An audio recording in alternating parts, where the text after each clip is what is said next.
ففروا إلى الله إني لكم منه نذير مبين ولا تجعلوا مع الله إلها آخر إني لكم منه نذير مبين.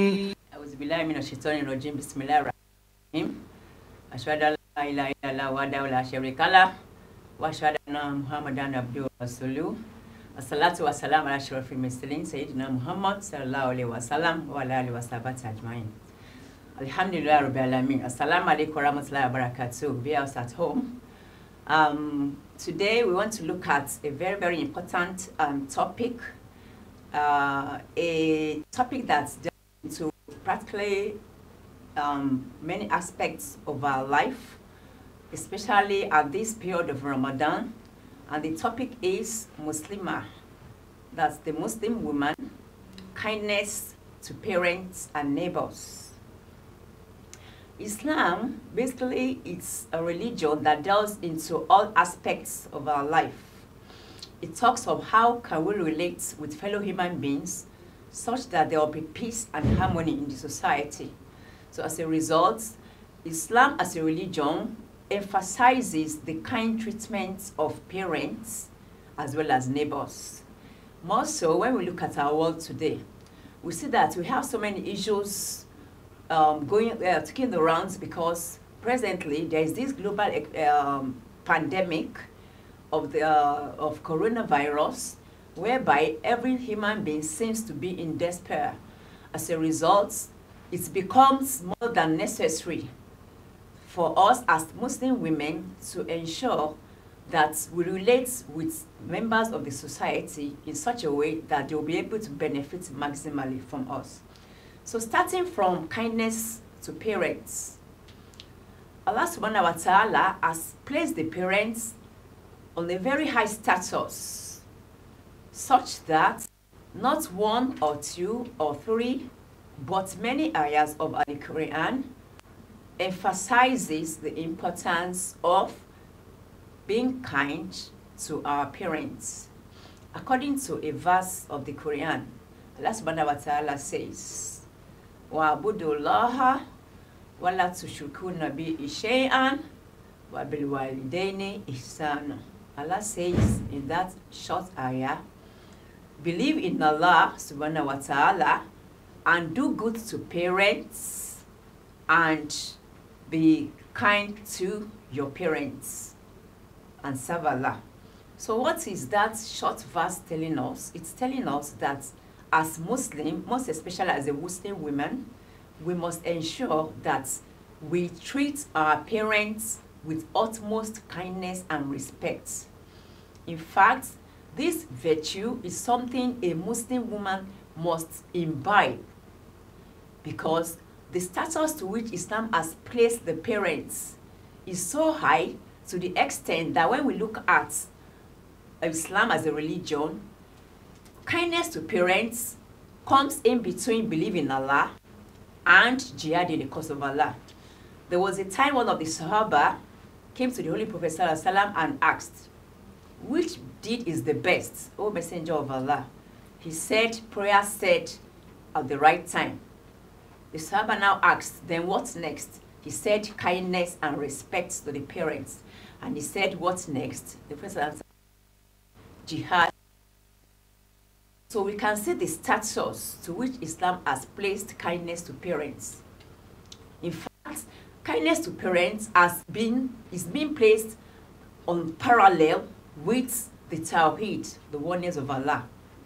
Because the Holy Prophet ﷺ actually placed that act as being next to believe in Allah subhanahu wa ta'ala. So as a result, it is very important for a Muslim woman to ensure that she does her utmost best to show her kindness and respect to her parents. Even after she's married, she still continues showing them that love, that care, that affection, most especially when the parents reach old age, because by then the faculties probably the hearing and other faculties in the body start to depreciate and they become incapacitated. So at that period, they are more in need of her kindness and her compassion and her good treatment. In other verse of the Quran, Allah subhanahu wa ta'ala emphasizes the fact that our parents play a very, very major role in our lives. As a result, we must show kindness to them in all respects, irrespective of the kind of relationship a Muslim woman might be having with her parents. She must show them that love and that kindness. In an ayah of the Quran, Allah subhanahu wa ta'ala says, do good to your parents and be kind to them, because in travel upon travel did your mother bore you. So this tells us that when Allah is talking about kindness to parents, He wants us to actually realize the fact that these parents have done so much, they have sacrificed so much, especially the mother, in bringing a child to the world. So Allah is trying to explain in that ayah how the mother went through a lot of suffering, most especially when she carried the pregnancy of a child, because that is the time when the mother goes through a lot of suffering. She bears a lot of pains. She bears the rigor of pregnancy for the whole 9 months. And the day the child comes to the world, it's a period of great pain for her. And this is even why the Prophet ﷺ emphasizes the fact that even the mother is more in need of our kindness, although the kindness should be shared between the father and the mother. But emphasis is placed on the mother, not for any other thing, but because of the fact that during pregnancy, she went through a lot to carry that child in her womb, to bear the pains and go through so many psychological, to be able to nurture that child during pregnancy. And the day the child comes to the world is another period of pain entirely, that throughout her lifetime, she might not be able to forget the pains. So anybody that has the knowledge of this will know that basically it is the mother that we should show our love and respect at all times, irrespective of the kind of relationship that might exist between us. وَقَضَى رَبُّكَ أَلَّا تَعْبُدُوا إِلَّا إِيَّاهُ وَبِالْوَالِدَيْنِ إِحْسَانًا إِمَّا يَبْلُغَنَّ عِندَكَ الْكِبَرَ أَحَدُهُمَا أَوْ كِلَاهُمَا فَلَا تَقُل لَّهُمَا أُفٍّ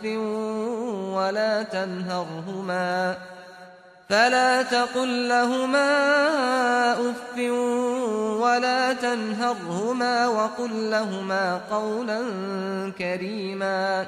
Islam even tells us that even when they are mushrik, that is, when they don't even follow our religion, we should still continue to be kind and compassionate to them. There was this hadith of one of the Sahaba, when he embraced Islam, his mother now told him, renounce Islam or else I'm going to go on hunger strike and I'll starve until I die. What did the Sahaba tell his mom? He said, even if you have 100 souls or lives, I'm not going to renounce this religion. But because of the status that Islam has placed on kindness to parents, Allah subhanahu wa ta'ala revealed a verse to rebuke this Sahaba, that even though your mother does not want you to practice this religion, but at the same time, you should still deal with her in a compassionate and understanding manner. So Allah revealed that verse to tell us that even when they tell us to follow other paths apart from the religion of Islam, we should still show that understanding. We should still be compassionate. We should not say any word of contempt to them. We should never ever be rude to them, in spite of the fact that they don't want us to practice the religion. So this shows us the extent to which Islam has actually emphasized the issue of kindness to parents. So the Muslim woman should at every point in time have it at the back of her mind that her parents take a prime place in her heart, in her life, such that she should strive to her utmost best to ensure that she pleases them as much as she can. She should extend that hand of love and affection and care to them. Even when the parents are well-to-do, she should still continue to extend that compassion and that kindness. She should buy things for them. She should feed them. She should clothe them. Most especially, she should find time to interact with them. Even if they are not living in the vicinity, she should make her time to visit them, spend some time with them, interact with them, advise them, console them, and buy them gifts to the best of her ability.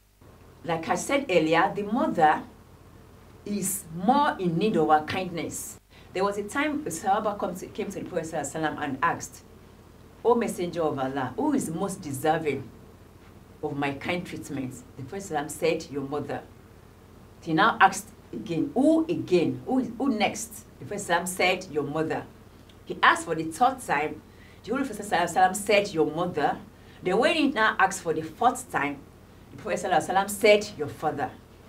So showing us that the mother is placed on a very high pedestal, talking about our compassion, our love, and our kindness. So no matter the situation or circumstance a Muslim woman finds herself, we must ensure that we please our mother. We do everything within our capacity to meet our needs at every point in time. We shouldn't have any excuse, probably because we are working, or maybe we are married, or maybe we are not living in the same vicinity. No, that should not be an excuse for us. We should still continue to ensure that we take it upon ourselves as the major responsibility, because this is one way by which a Muslim woman can seek the pleasure of Allah, by pleasing her parents, most especially the mother. So it's very, very important as a Muslim woman to know that one of the things by which you can seek the pleasure of Allah is by being kind to our parents. So the same thing applies to our neighbors, irrespective of whether they are related with us or not. We must ensure we show them kindness to the utmost of our ability. May Allah subhanahu wa ta'ala enable us to be able to practice what we preach. May Allah subhanahu wa ta'ala make us better Muslimah. May He allow us to witness many more Ramadan, and may He accept all our acts as acts of ibadah.